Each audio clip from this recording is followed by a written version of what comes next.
Story 1. The Windmill Man. The first thing you learn when you live on the desolate plains of western Kansas is that the horizon is a liar. It promises an end to the endless sea of wheat and sky, but it's a promise it never keeps. My family's homestead was a lonely island in that sea, a single, weathered, clapboard house and a barn, miles from our nearest neighbor.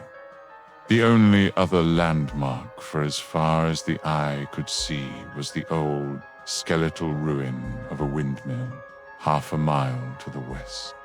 My grandfather, a man of few words and deep superstitions, had one rule about that windmill.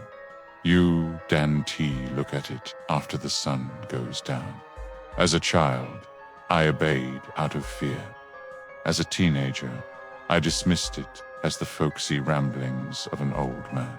It was a hot, suffocatingly still night in August, the summer I turned 16, that I learned the horrifying truth behind his warning. I was sitting on the porch swing, unable to sleep, watching a distant heat lightning storm paint the clouds in silent, bruised flashes. My eyes, against my better judgment, were drawn to the silhouette of the old windmill, a black, jagged tear against the electric sky. At first, I didn't believe what I was seeing. A shape, a man, was climbing the rickety, rusted latticework of the tower. He moved with a slow, deliberate grace that was utterly terrifying. Who would be climbing a derelict windmill in the middle of the night, in the middle of nowhere. I squinted, trying to make out details in the strobing flashes of lightning. He was tall, unnaturally tall and thin, dressed in what looked like dark, tattered clothes. He reached the top, the platform where the blades had once been, and he just stood there, a silent, solitary sentinel, watching our house. Every instinct in my body screamed at me to go inside, to lock the doors, to hide. But I was frozen, a fly caught in a spider's web of terrifying curiosity. For what felt like an hour, he didn't move. Then, another flash of lightning illuminated the sky, and I saw that he was no longer on the windmill. He was in the field, halfway between the windmill and my house. He hadn't climbed down. He had just moved. My blood turned to ice. I scrambled inside, my heart hammering against my ribs, and locked the door, my hands shaking. I ran to my parents' room. There's a man outside, I hissed, shaking my father awake. My father, a practical man who didn't believe in anything he couldn't fix with a wrench, grabbed his shotgun and went to the window. He peered out into the darkness. "There's nothing out there, son," he said, his voice laced with sleepy annoyance. "You were dreaming, but I hadn't been. I knew what I had seen." I spent the rest of the night in a chair in the living room, staring at the front door, waiting. The next morning, I found them. Footprints. But they were wrong. They were long, narrow, and bare, leading from the direction of the windmill right up to our porch steps. But there were no footprints leading away. He had come to our house, and he had never left. The hauntings began that night. They were subtle at first. A floorboard creaking in an empty hallway, the scent of dry, turned earth and ozone in the air. A feeling of being watched, a constant, oppressive weight that settled over the house. Then it grew bolder.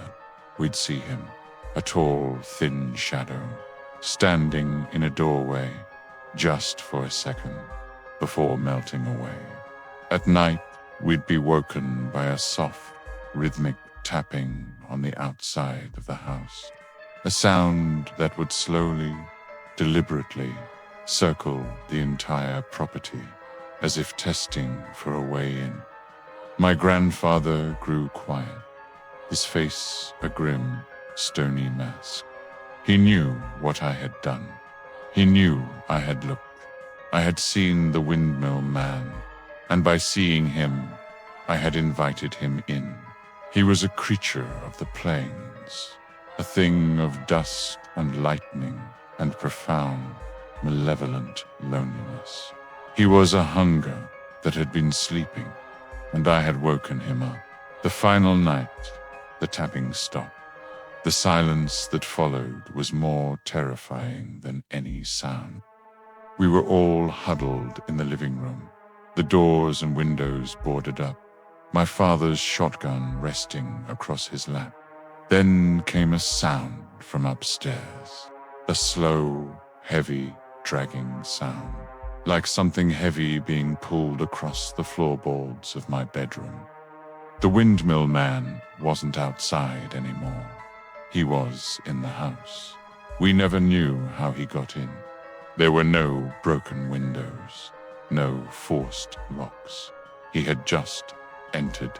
He was a part of the house now, a permanent resident in the dark, forgotten corners. We fled the next morning, leaving behind 3 generations of our family's history, abandoning it to the thing I had invited in. The house is still out there, a lonely island in a sea of wheat, with a broken windmill standing guard. And I know that on hot, still nights, when the heat lightning flashes, a tall, thin man climbs that rusty tower. But he's not looking out at the empty plains anymore. He's standing on the porch. He's looking in through the windows.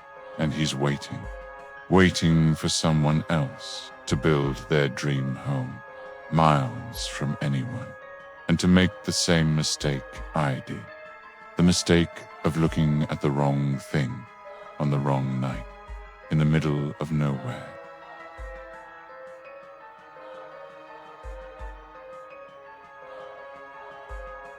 Story 2.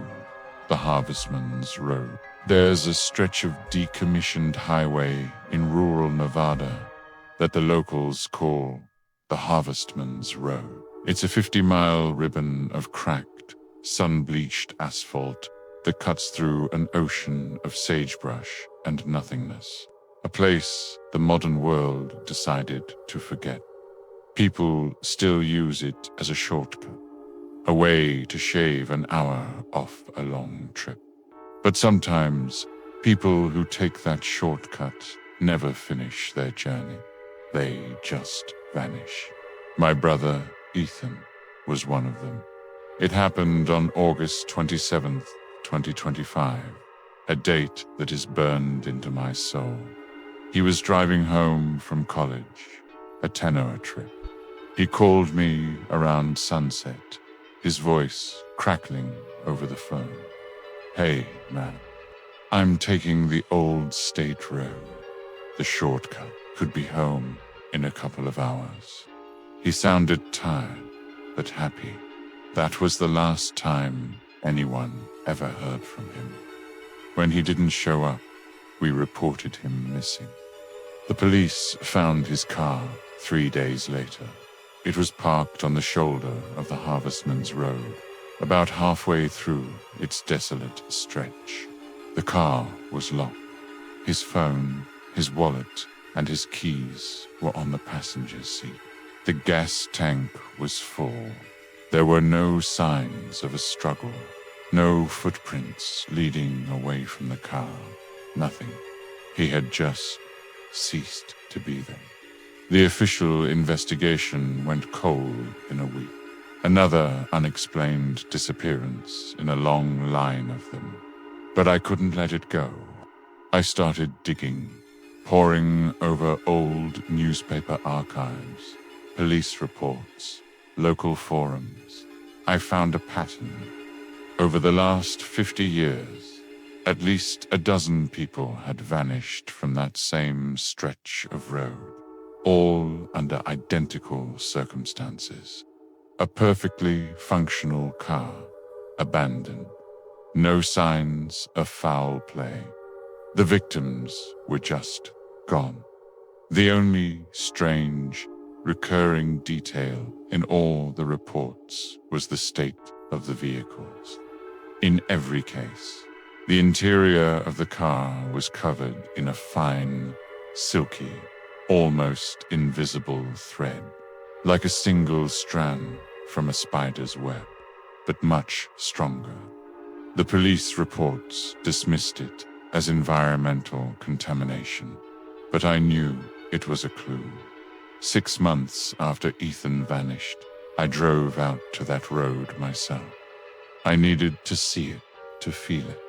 I parked my car where his had been found, and I waited. The sun began to set, painting the sky in hues of orange and blood red. The silence was absolute, broken only by the wind whistling through the cracked asphalt.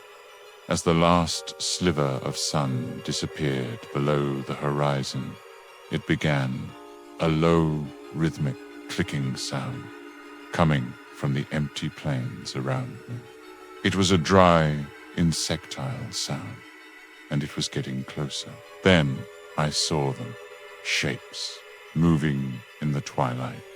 At first, I thought they were tumbleweeds, but they were moving against the wind.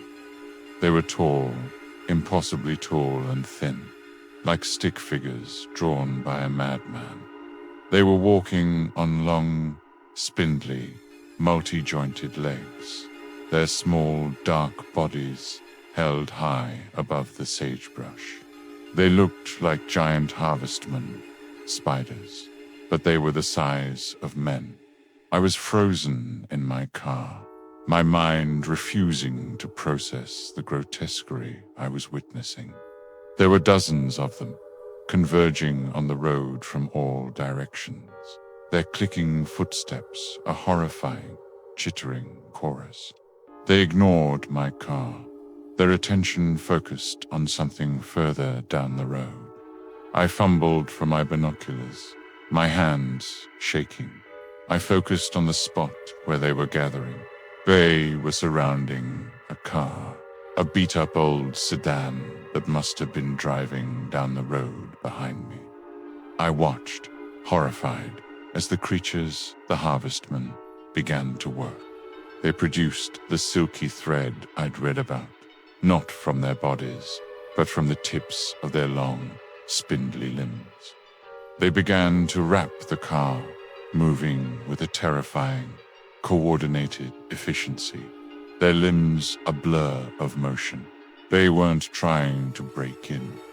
They were cocooning it, encasing it in a thick, shimmering white shroud. I heard a faint, muffled scream from inside the cocooned car, the driver finally realizing what was happening. The harvestman paid it no mind. When the car was completely covered, a few of them produced a different kind of thread, a thick, dark, syrupy substance. They attached these thicker threads to the cocoon, and then, as one, they began to pull. The car, cocoon and all, was lifted from the ground. It was impossibly heavy, but there were so many of them. They began to carry it, like ants carrying a piece of food, away from the road, deep into the sagebrush plains. They moved with a slow, steady, relentless purpose, their clicking fading into the distance. They were harvesting. The road was their trap, and the people who drove on it were their crop. I finally found my own voice, a choked, terrified sob. I threw my car into gear and sped away, not daring to look back. I know now what happened to my brother. He wasn't kidnapped. He wasn't murdered. He was harvested, taken by ancient arachnid creatures that use our forgotten roads as their hunting grounds. And I know that they're still out there, in the vast, empty plains of Nevada, waiting patiently for the next lonely car to take the shortcut, the next driver to be cocooned in silk and carried away into a darkness from which no one ever returns.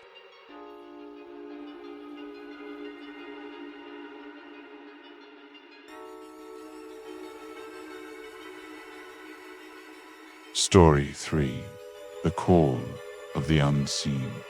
As a seasoned backcountry guide, I've always believed that the wilderness, for all its dangers, operates on a set of logical, understandable rules. Bears are territorial. Weather is unpredictable. Gravity is unforgiving. But what my client, a quiet ornithologist named Dr. Alistair Finch, and I encountered on a remote trail in the Sierra Nevadas, didn't follow any rules I knew. It operated on a logic that was alien, ancient, and utterly hostile to human sanity. We were on a 7-day trek, searching for a rare, possibly extinct species of alpine finch. The trail was unmapped, a faint animal track that wound its way into a deep, silent valley the locals called the Hush. It was an aptly named place. The deeper we went, the quieter it became, until the only sounds were our own footsteps and the frantic beating of our hearts. The air was heavy, still, and carried a strange, metallic, ozone-like scent. On the 3rd day, Alistair stopped dead, his head cocked, a look of intense concentration on his face. "Do you hear that?" he whispered, his eyes wide. I listened. I heard nothing. Absolute, profound silence. "I don't hear anything, Alistair." "Exactly," he said, a slow, unnerved smile spreading across his face. "It's perfect. It's the sound of a complete vacuum, an acoustic dead zone, the bird song. It's not just absent. It's being actively cancelled out." He pulled out a sophisticated-looking audio recorder and began taking readings, his scientific curiosity overriding the primal fear that was beginning to crawl up my spine. That night, the true horror began. We were in our tents, the silence outside so absolute it felt like a physical pressure on my eardrum. I was jolted awake by a sound. It was a voice, a perfect, crystal-clear imitation of Alistair's, calling to me from just outside my tent. Michael, you have to see this. The stars, they're falling." I sat bolt upright, my heart pounding. I was about to unzip my tent when I heard another sound, the soft, rhythmic snoring of Alistair coming from his tent 10 feet away. It wasn't him. Something was out there, in the suffocating silence, and it was trying to lure me out. I huddled in my sleeping bag, a cold sweat breaking out on my skin, and listened as the voice continued to call to me, its tone shifting from excited to pleading to angry, until it finally faded away with the first light of dawn. In the morning, I found Alistair by the campfire, his face pale, his hands trembling. "It tried to lure you out, didn't it?" he asked, his voice low. "It used my voice." Before I could answer, he continued, "It did the same to me. Used your voice. Said you'd fallen and broken your leg. I almost went out. We were being studied, hunted by something intelligent. Something that could mimic us perfectly. A predator that used sound as its weapon in a world of absolute silence. We decided to pack up and leave immediately. But the trail we had followed into the valley was gone. In its place was a dense, impenetrable wall of thorny, unfamiliar vegetation. The valley, the hush, was a trap, and we had just heard the spring snap shut. For the next 2 days, we were prisoners. We tried to find a way out, but every path led to a dead end. The silence was our constant companion, broken only by the nightly visits from the mimic. It grew bolder, more creative. It used the voice of my wife, begging me to come home. It used the voice of Alistair's deceased mother, telling him she was waiting for him. It was a campaign of psychological warfare, designed to break us, to make us make a mistake. On the 3rd night of our imprisonment, Alistair cracked. The mimic was using the sound of a crying child, a sound so full of pain and terror that it bypassed all rational thought. "We have to help it," he screamed, his eyes wild with a mixture of fear and a misplaced sense of duty. He tore open his tent and ran out into the darkness, towards the sound. I screamed his name, but it was too late. The moment he stepped out of the small, firelit circle of our campsite, the crying stopped. It was replaced by a new sound, a sound that I will hear in my nightmares until the day I die. It was a wet, tearing, crunching sound, accompanied by a chorus of high-pitched clicking noises. It was the sound of a pack of animals feeding. And then Alistair screamed, a single, short, agonized shriek that was abruptly cut off. I stayed in my tent, paralyzed by terror, until the sun came up.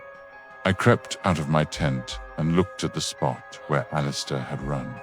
The ground was disturbed, covered in a strange, slick, dark ichor that smelled of ozone and rot, but there were no tracks, not a single footprint. Whatever had taken him was either very light, or it didn't touch the ground at all. I don't know how I got out. I only know that I walked for what felt like days, in a daze of terror and grief, until I stumbled out of the valley and onto a familiar trail. I was found by a group of hikers, dehydrated and incoherent, babbling about a silent valley and a voice that wore the skins of the people you love. Alistair Finch is officially listed as missing, presumed deceased.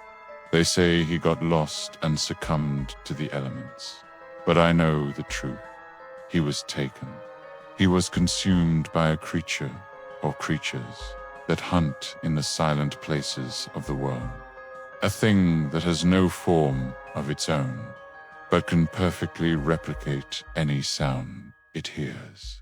It is a predator of perfect mimicry, and I know that it's still out there, in the heart of the hush, wearing Alistair's voice, adding it to its collection, and waiting patiently for the next hiker to be lured in by the beautiful, deadly call of the unseen.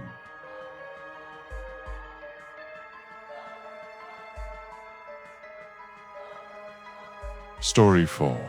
The winter cabin, the deal was too good to be true, and that should have been the first warning. A remote wilderness cabin in Montana, fully stocked, free for a month in the dead of winter.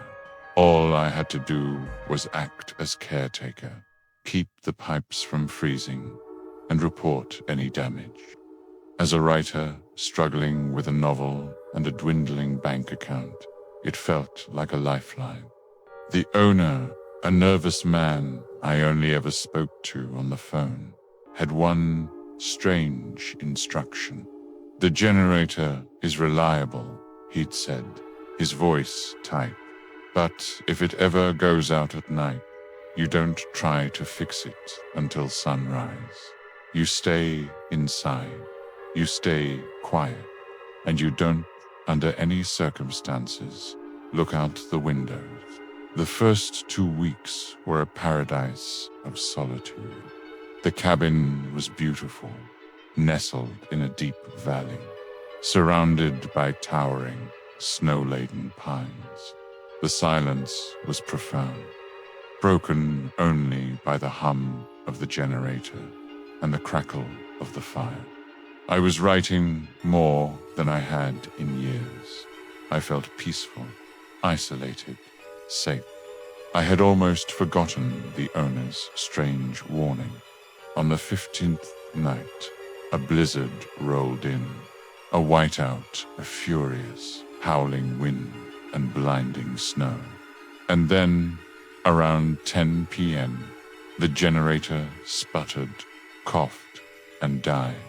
The cabin was plunged into an absolute, deafening silence and a profound, inky blackness.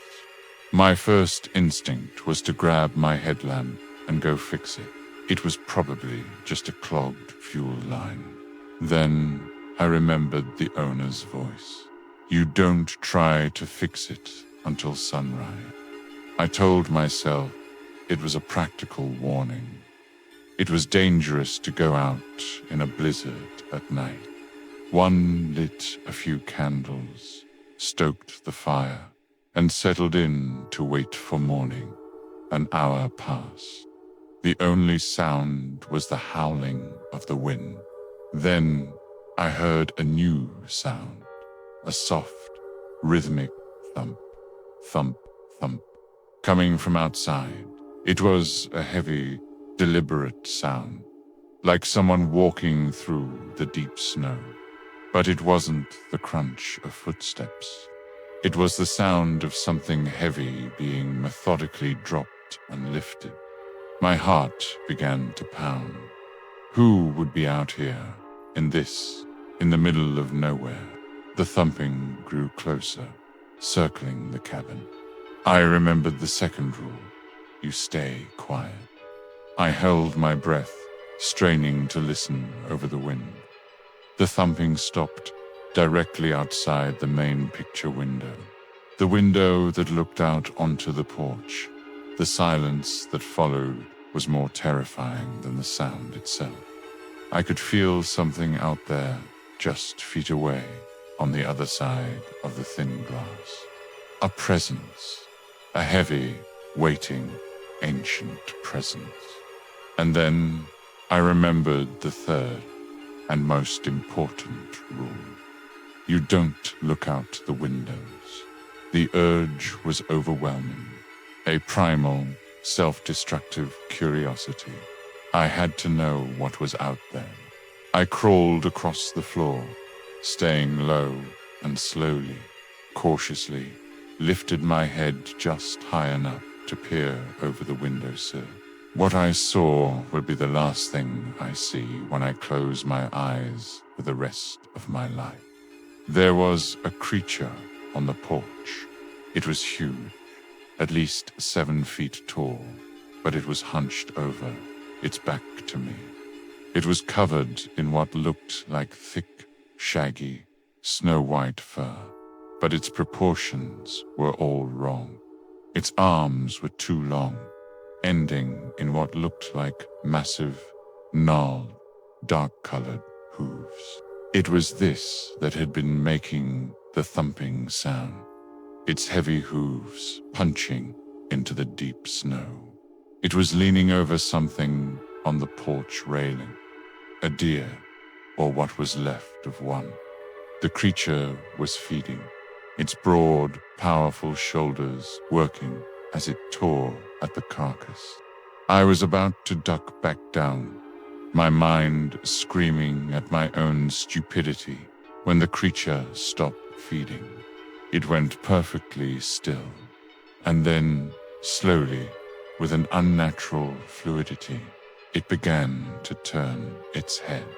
It turned and turned and turned, its neck rotating a full 180 degrees, until it was staring directly back at me, its head now completely backwards on its shoulders. Its face was not the face of a bear or a wolf.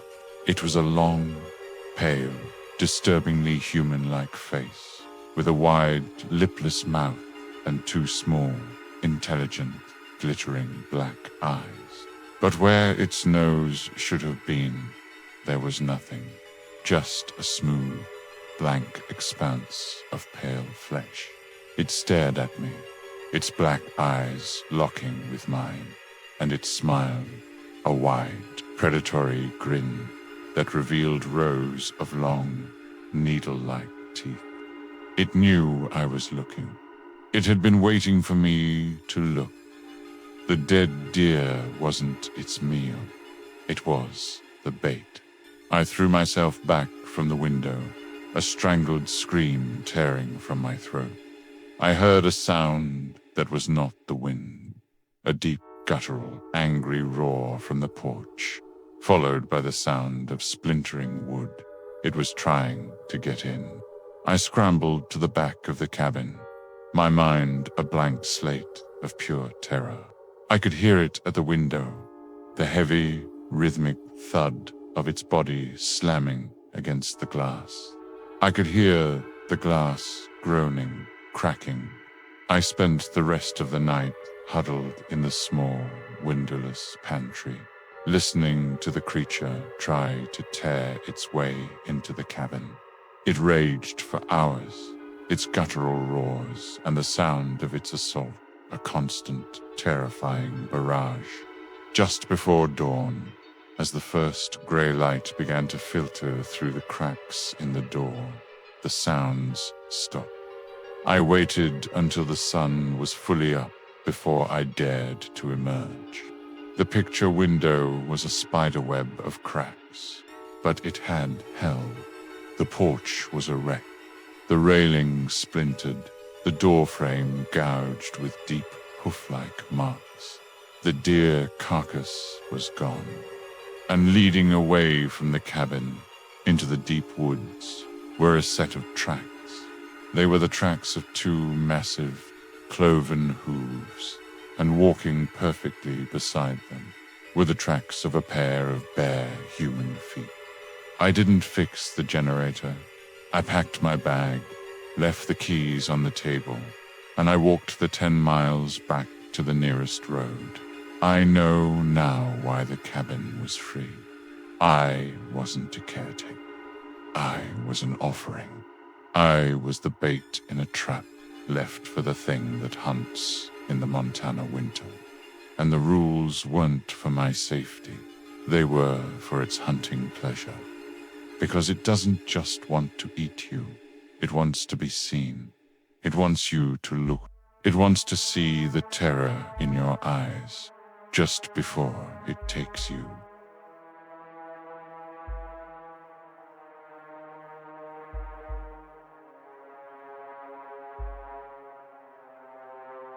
Story 5. The hunger of the deep woods. The forest has a memory. Most people who walk through the deep woods don't feel it, but I do. It's a weight in the air, a sense of being watched by something ancient and patient. I'm a wildlife biologist, and I've spent more of my life in the wild than out of it. I've tracked wolves, collared bears, and sat motionless for days just to catch a glimpse of a rare owl. I thought I knew the woods, but a research trip to the vast primeval forests of northern Maine taught me that I didn't know the first thing about what truly hunts in the dark. I was there to study a series of unusual predator kills. Deer, moose, even a few black bears had been found dead, but not in a way that made any biological sense. The carcasses were not eaten. They were drained, left as dry, brittle husks, their bodies strangely flattened, as if every ounce of liquid, every drop of blood, had been sucked out of them. There were no tracks around the kills, save for those of the victims themselves. The locals, a grim, tight-lipped people, had a name for the phenomenon. They called it the thirst. I set up a series of motion-activated infrared trail cameras in a remote 20-square-mile area where most of the kills had occurred. For the first week, I got nothing but grainy, black and white footage of deer and the occasional curious fox. I was beginning to think the whole thing was a local legend, maybe the result of a strange, localized disease. The first strange image came on a Tuesday. One of the cameras, positioned over a salt lick, had captured a picture of a large buck, but there was something wrong with its antlers. They were covered in what looked like a thick, gray, fibrous fungus, like a dead man's beard. As I zoomed in, I realized it wasn't fungus.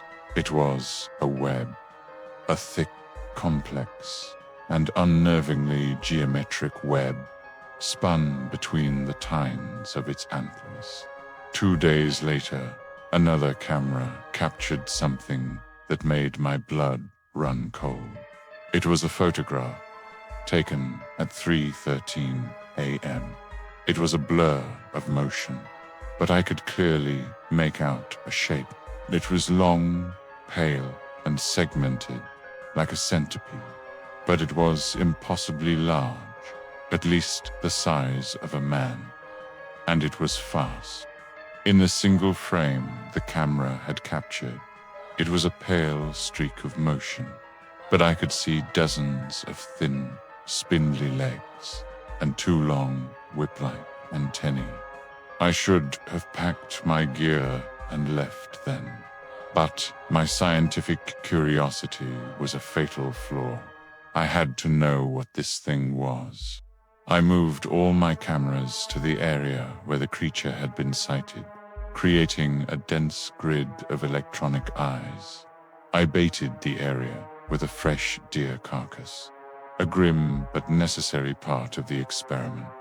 That night, I didn't sleep. I sat in my small research tent a mile away from the kill site, watching the live feed from the cameras on my laptop. For hours, there was nothing but the silent, monochrome footage of the dead deer.